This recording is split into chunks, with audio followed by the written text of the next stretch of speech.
Thanks for joining us again, folks. Kyle Brittain here, former wildland firefighter and freelance video journalist. I'm also joined by Mike Flannigan, wildfire expert. Once again, we are going to be talking about the current fire situation, talk a little bit about the smoke and what could be in store very soon. So with that, good day, Mike, and we'll jump right into it. Hey, Kyle. I heard you had a great trip up north checking out those fires. Yeah. If I sound a little bit under the weather, it's because I was not getting very much sleep covering those fires in northwestern Alberta. Still lots of active fires. I think there's 27 out of control in Alberta, and area burned is over 600,000 hectares. And I have to do my math. That's 5, 6, 7 times the area of Calgary or Edmonton. These are big chunks of real estate. And, I say probably increasing because the fires are still burning. And with all of the activity going on, they haven't had a chance to map all the fires completely, perhaps accurately, and because of the smoke, which we'll talk about in a bit. Very active situation. Canada's 1.3 million hectares now. Wow, ouch. And over to you, Kyle. This is the firm's product, and you were on some of these fires, right? Yeah, that's right. So this is obviously satellite-derived fire activity. And what we can see here, what we're looking at, just for reference, that's the Alberta-British Columbia border. It comes down like this. So this is the southern part of all the areas that are very active in northwestern Alberta. So, I mean, what we can see here in the last 24 hours is some activity on pretty much all the fires. We had that cold front come through. And this is the footprint of those Edson Rocky wildfires that were driven by the wind event back 2 Fridays ago. And you can see kind of the shape of some of those, like the Grizzly complex there and the Fox Creek fire there and these ones here. But then you notice a couple of these other fires. This Grand Prairie Wildfire 27 here west of Fox Creek and the one north of Grand Prairie. Look at the burn pattern there. You can tell that we've been seeing very light winds under that upper level ridge. So the fire was basically just spreading out in a circle on those fires. So a blob, yes. Yeah, a big blob. And so yeah, I was documenting Grand Prairie Wildfire 19 and 27 here and observed some pretty intense fire behavior here on 27.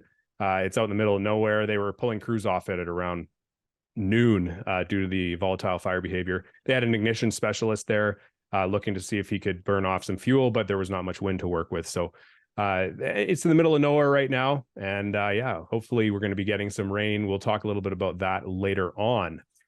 But yeah, let's throw it back to Mike here. We'll talk about what's going on with the satellite. So this is a GOES 18, and you can see Alberta and British Columbia. The white is hot and the black is cold. So Great Slave Lake there is pretty well ice covered. It's starting to open up. But let's scoot over to those Northwest Territories fires. There's 3 of them up there. And when we go to the visible or geocolor, we'll see those flare up. Probably lightning, given their location. There's not many people in that area. This is May, folks. And, Canada's 1.3 million hectares. Wow.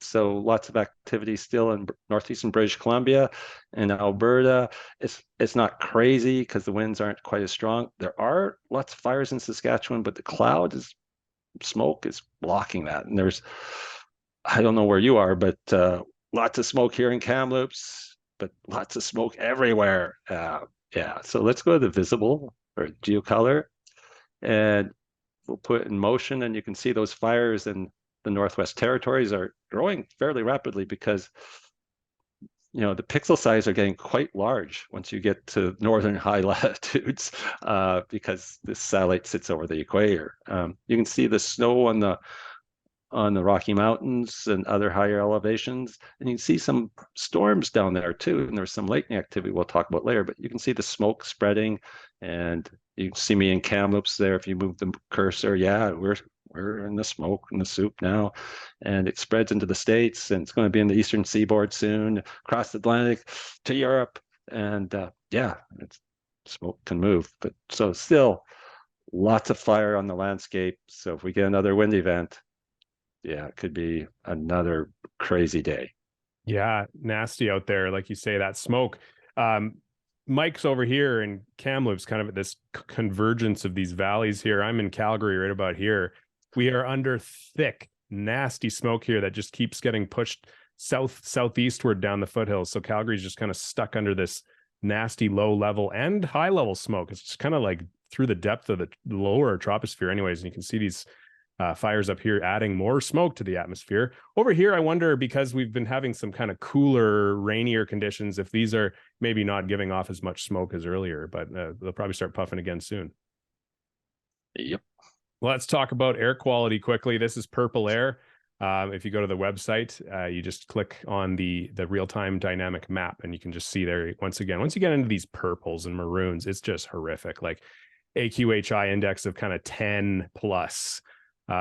Nobody should be outside. It's just like throat stinging, nose burning, eye burning, you know, like gross stuff. It looks like Southern Interior and Calgary, but we're getting some nasty readings down in the Dakotas even. So we're starting to export that smoke stateside as well. And this is one case, if you do have to go outside, wearing an N95 mask does help, okay? It doesn't eliminate the smallest of the particles, but it does help. So if you still got some COVID masks, they're good for smoke too. Absolutely. Looking here at, this is the GFS, just surface forecast. So it's got winds and pressure. I'm going to zoom in a little bit on this one, and because it's a little easier to see that way.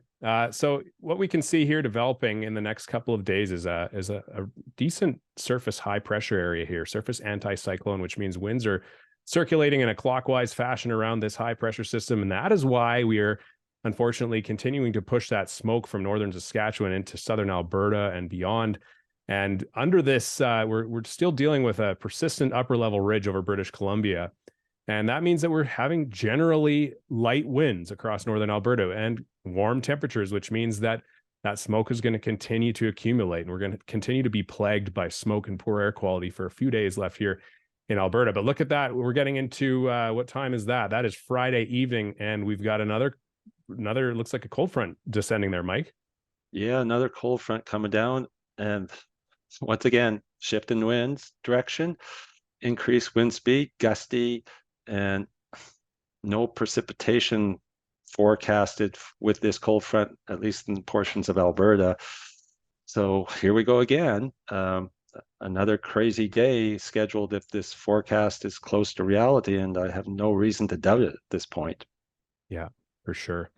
Right on. So then we carry on, and after that, we'll talk a little bit about this later on. Stay tuned to the end of the video because we're going to talk about some potentially good news. First, though, let's talk a little bit more about the smoke, and there's a number of smoke models available for public consumption here. This is firesmoke.ca, a good resource. It's certainly not an exact science, smoke modeling, smoke dispersion modeling, but you can get a good sense. Actually, there's a pretty good agreement among all models that we're seeing these cluster of fires here in west central Alberta giving lots of smoke, and the northern Saskatchewan ones. Again, I wonder if this is overdone for tomorrow. I don't know if we recover so fast, but it's possible. But it looks like we've just got this massive reservoir of smoke in Western Canada. As well here, Environment Canada has one called Firework. You can see there, they have it out 72 hours as well. And that's a good one. And again, like I say, once you kind of advance it out, if you want to see how much confidence you have, say at like 48-hour lead time, just put them both at the same kind of 48-hour lead time and compare the two and see how they're doing. And if they look similar, then you have higher confidence that this low level smoke is going to be where it is. So it looks like some nasty times ahead there for Grand Prairie, Peace River region, kind of northwest Alberta, and still across much of Western Canada, northern US. Two more maps quickly here too. This is from the RAP model in the US. And you can see there's two different types of smoke here. One's the near surface smoke, which is the stuff that we are breathing in. And there's vertically integrated smoke as well. So that's through the whole troposphere. So you can see it's far more widespread because that smoke, once it kind of comes off the fires, it goes to higher elevations as well. So in certain areas further east, you'll be having hazy skies, but no necessarily, you won't be necessarily having any reductions to air quality out there. Let's talk a little bit about weather here. So here we go, 500 millibars. Again, European ensemble. And we'll both kind of comment on this part, but we can see here what this is. This is the upper ridge here in Western Canada. Look at this, though. We've got a couple little troughs, little kind of areas where there's some cooler air and some more unsettled conditions. I'll just skip ahead a slide here, Mike. Okay. And yeah, you can go ahead and what are we Here's some looking at here? lightning activity. Yes, we've had some good lightning activity. That cold air and hot surface temperatures means the air mass is unstable, which if you have enough moisture, you get thunderstorms. There are lightning caused fires in British Columbia now, but there's a good side to this in that a lot of the lightning is striking snow-covered areas. If you recall the geocolor, the visible satellite picture, at higher elevations, there's still lots of snow. So if the lightning hits a snow-covered forest, there's not going to be a fire. But where there's no snow, it's fair game. So Kyle, I was going to ask you a question. The 500 millibar is my favorite level, okay? And meteorologists use it all the time. Why do we love the 500 millibar? Okay, so 500 millibars, that's just the pressure surface where the air pressure is 500 millibars. And as you can see here, this is a contoured map. It's basically like a topographical map with higher heights here, lower heights here. So it's basically like you're looking at a ridge or like a mountain here and then like a valley or a depression here. But that's a pressure surface. So it just tells you kind of that, 576 means that the 500 millibar pressure surface is up at 5,760 meters. If you're interested, Western Canada here, we could see this upper ridge. So basically the 500 millibar level is important because it's basically our steering flow. It's the winds at the middle part of the troposphere. It's the storm track. It's kind of, we can infer our weather at the surface based on the upper air pattern. And so you can tell here, there's an upper low here with this depression, upper ridge, upper high in this area here. So you can infer that if you're kind of on the east side of this upper level ridge, you've got clearing skies, sinking air on the large scale. And if you're kind of on the east side of this trough or the east side of this trough here, you have rising air on the large scale. So cloud cover, precipitation perhaps as well. So and the other reason is that 500 millibars tends to be the one forecast parameter that is the most accurate at the longest lead times to forecast. So you can kind of look out beyond that kind of 5 to 7 day window and get a sense for what might be coming down the pipes. And if we compare through, with different models, where this is the European ensemble, we can look at the GFS, the Canadian. And if you start to see those patterns looking very similar, they're all in agreement, then we get confidence for what might be coming down the pipe. So yeah, it looks like we've still got that ridge there, Mike. So it looks like we still got some blocking kind of into BC, which makes me a little skeptical that this upper trough coming in, it will be coming in exactly when it's forecast here, eh? Yeah, and from a fire perspective, when you see a ridge, and if it's stagnant, that's really important to fire, but it deflects the low pressure systems to the north or to the south, and you stay dry. And so it's like a blocker or a goalie. And you're right. The good news is it looks like we see a trough coming in. But, as we were mentioning before, or as we were talking, Kyle, these models often bring the troughs in too quickly. They break down the ridge too quickly. But there's high confidence it's going to happen. It's just a matter of timing now. And with that comes some rain, and much needed rain. Yeah, this is a really good signal here. So you can infer where the jet stream is too, based on the packing of these contours. So looks like we've got a bit of a split flow here just because, they've got some packed contours here and some to the south here, but this is what we would call an upper level low, which means we've got rising air, especially in the east and northeast quadrants of this upper low, which means that we've got rising air on the large scale. And we've also got a component of upslope flow. So if we have any modicum of moisture in the atmosphere, we're going to have rain. And it looks like in a couple slides here, we'll talk about how much we might be getting. But this is a very promising sign, finally, potentially breaking down that upper ridge in Western Canada.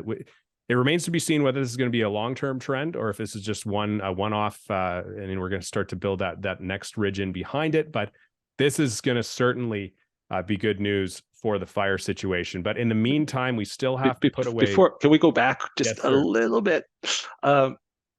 Push Jane and I published a paper on jet streams, and when there's a high split flow like we're seeing in this, it often leads to favorable fire development kind of where the Northwest Territories are, kind of between the two jet streams. So I know it's May, but NWT, be on alert that we could see an active May month in the Northwest Territories. So yeah, let's keep an eye on that. Definitely. These two heat events have seemed to have really advanced the season. Like we're now, it seemed like we were kind of behind late kind of spring by late April, and suddenly the pattern changed. We got two kind of heat events, and now everything's kind of accelerated seemingly 2-3 weeks ahead. Like all the leaves are out everywhere down all across Alberta. It looks like June. It doesn't look like mid-May. So like Mike's talking about there, I mean, if there's any snowpack left, that'll be gone up there. Their spring dip will be ongoing, and yeah, they're getting prime fire weather conditions up there too. And again, like we were saying, we've got to put away some more heat. This is a temperature anomaly, so it's showing these whites and these kind of like purples are still showing several degrees, kind of 10, maybe 10 plus degrees above average. Got this little cool pocket here in the northern parts of Saskatchewan, northeast Alberta, associated with that upper low that's slowly sinking southeastward. But as we go through time here, we can see that heat and that upper level ridge building here in BC is still bringing us heat in Alberta, BC. But there we go, starting to see that footprint of that upper low coming in to BC and Alberta on Monday. And yeah, again, just some temperatures here. You can see this is at Grand Prairie. Mid to high 20s, still persisting through the next 4 days or so. High level, staying quite warm. They may miss out on this next rain event. They might just cool off a little bit. It remains to be seen. Out in model land, that upper low shifts south or north 200, 300 kilometers. That changes everything. Fort McMurray as well. Warmer to start in the next few days and then cooling off after that. Yeah, Mike? Yeah, the smoke may keep those temperatures a little bit lower. I'm in Kamloops today and they were forecasting 33. We were 34 and a half yesterday, but the smoke here, we'll be lucky if we get to 30 today. So some of these the smoke might affect some of these temperature forecasts. Definitely. That'll certainly also help with fire behavior. It'll keep it a little bit more muted. Finally, some good news. Let's talk about the potential for rain. And this is the GFS ensemble this is next Wednesday evening. So basically a week from now, and a good signal there of some heavy rains in west central Alberta. So this is going to be, Grand Prairie, Edson, Whitecourt, southern part of Slave, Rocky. These are forestry districts here in Alberta. So a good swath of west central Alberta. Looks like there could be some rain. Like we're saying, if this upper low ends up further north or south, this could bring this kind of bullseye of precipitation north or south with it. Also a good maximum up there in northeast BC, which is kind of the signal of that upslope flow there. But unfortunately, further north, far north Alberta, Northwest Territory, still looking dry right now. Yeah, let's hope we get that rain. It will help a great deal if this is close to reality. It's just going to compare a couple other models here just for confidence. And again, it has the Canadian ensemble, still has that bullseye there in west central Alberta in the elbow region of Alberta. And finally, the King Euro. Good agreement. Yes. Yeah. A week out. That would put a significant damper on, like back to the dashboard here. That's the forecast for these fires. This is a large percentage of our major, wildfires that are threatening municipalities and are putting off a lot of smoke. It's nice to see that signal finally of that's a good soaking rain. That'll certainly help the situation. The fire danger could return. We get more ridging following this, but this will slow things down in the meantime, right, Mike? Absolutely, and good for agriculture as well, because it's been abnormally dry through much of Alberta. So this would be a godsend. So let's pray for rain, okay? Because we need it. Yeah, I am with you on that, Mike. Yeah, thanks a lot for joining us. If you have any questions, leave them in the comments and we will get back to you. And we'll talk to you next time.